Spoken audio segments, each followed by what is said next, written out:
মনি ভাই আসসালামু আলাইকুম। ওয়ালাইকুম আসসালাম। কি ঘটেছে? আপনি যে মানুষের যে অ্যাম্বুলেন্স, আপনি যে মানুষের গরিব দুঃখিনীদের জন্য বিনামূল্যে যে আপনি ডেলিভারি করেন, যে আজকে ব্যাটারিটা আপনার চুরি করেছে, তাদের সম্বন্ধে আপনি কি বলবেন? দীর্ঘ 10 বছর ফুরফুরা শরীফ এলাকায় এক ঐতিহ্যশালী সংস্থা আছে, ফুরফুরা ইউনিক ওয়েলফেয়ার ট্রাস্ট। সারা রাজ্যবাসী, পলিটিক্যাল নেতা মন্ত্রী থেকে শুরু করে সবাই জানে যে আমি কিভাবে মানুষের পাশে মানুষের সাথে থেকে কাজ করি।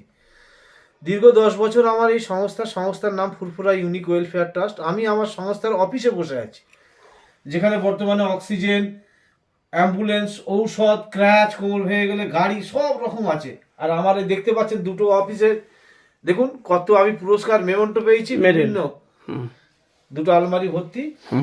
হঠাৎ শুক্রবার রাত্রিরে, শনিবার সকালে আমি একটু মর্নিং ওয়ার্ক করি, বেরোলাম, বেরিয়ে আমার মেয়েকে নিয়ে পরীক্ষা দিতে যাবো গাড়িটা নিয়ে, দেখলাম যে অ্যাম্বুলেন্সের দুটো গেট খোলা।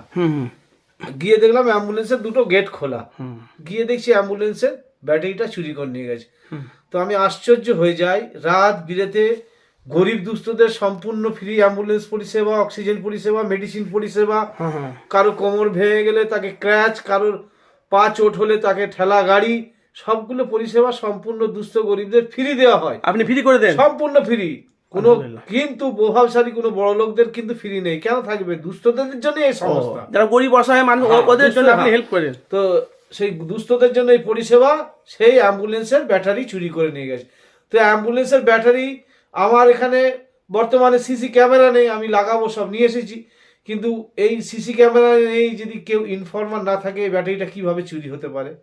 আমাকে কিন্তু এলাকায় যথেষ্ট শ্রদ্ধা সম্মান, বিভিন্ন রকমের আপনার ভয়ভীতিভাবেও চলে, যে মানুষের জন্য কাজ করে, ওর সঙ্গে ওর পিছনে লেগে কোনো লাভ নেই, কারণ মানুষের জন্য আমার প্রয়োজন হতে পারে।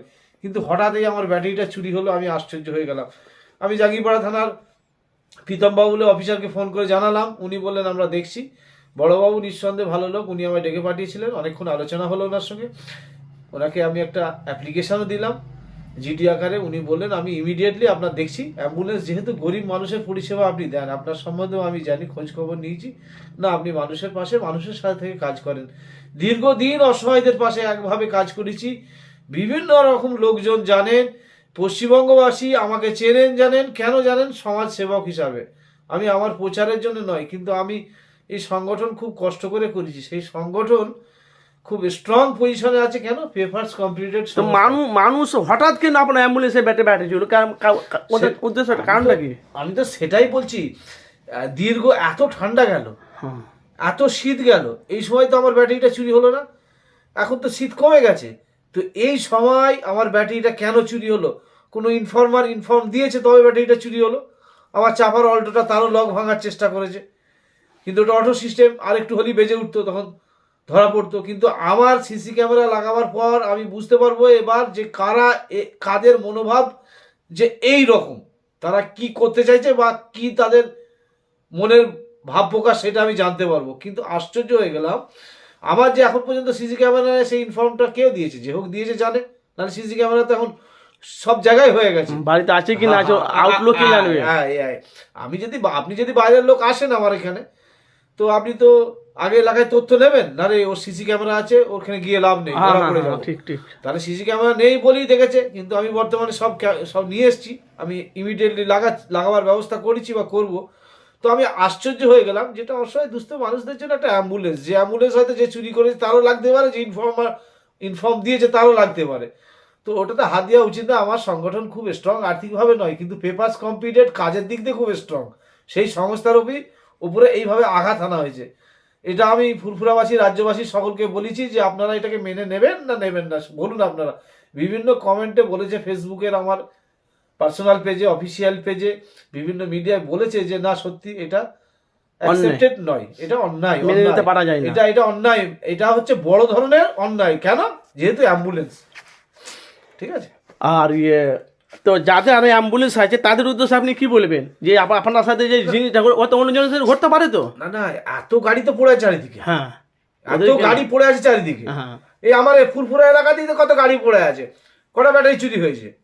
এই অ্যাম্বুলেন্সের ব্যাটারি চুরি হয়েছে, তার সঙ্গে এই গাড়িটাকে লক ভাঙার চেষ্টা হয়েছে। তাহলে ইনফর্ম দিয়েছে, আজকে অরাজকতা ভরে গেছে বলেই তো এই সমস্যাটা তৈরি হয়েছে। অরাজকতা ভরে গেছে বলেই তো সমস্যাটা তৈরি হয়েছে। এই অ্যাম্বুলেন্সটা এখন দায় বিপদে ফুরফুরায় একমাত্র দুস্থদের এই অ্যাম্বুলেন্সই আছে, আর কারণ নেই, কেউ দেয় না। গরিব অসহায়ের জন্য কেউ দেয় না, সবাই পয়সা নাই। একটু এখন যদি আপনাকে হট করে না, হবে না তো। এখন যদি ফোন করে তো আপনার হবে না, কারণ ব্যাটারি নেই। মানুষ বুঝুক যে লোকটা মানুষের পাশে মানুষের সাথে কাজ করলো তাকে অকেজো করার চেষ্টা করছে, মানুষ বুঝুক। তো কাকে মানুষ সাপোর্ট করবে? আমাকে করবে না ওদেরকে করবে, বা চোরকে করবে, বা ইনফরমার করবে? সে যেই হোক। হ্যাঁ, ইনফর্ম না দিলে ব্যাটারিটা চুরি হয় কি করে? এতদিন পড়েছিল, এই ঠান্ডায় পড়েছিল, এই ঠান্ডায় এতদিন ধরে এইভাবে পড়েছে, এই ঠান্ডা গেছে, আমার ব্যাটারিটা চুরি হয়নি, হঠাৎ আজ ঠান্ডা কমে গেল, কিভাবে চুরি হলো?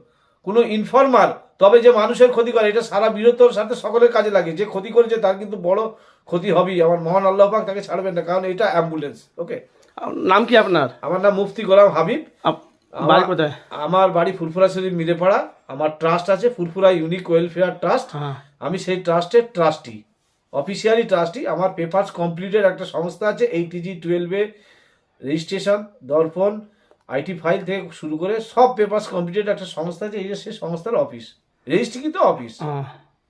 এফএস আনারুল মিডিয়া চ্যানেলের তরফ থেকে আপনি কিছু বলবেন দর্শকদের? না, এফএস আনারুল মিডিয়া নিঃসন্দেহে তো মানুষের পাশে মানুষের সাথে থেকে কাজ করে। যেখানেই কিছু হলো ছুটে যায়, বেচারি খবর পায়নি, তাই খবর পাওয়ার সঙ্গে সঙ্গে ছুটে এসেছেন, আপনাকে ধন্যবাদ।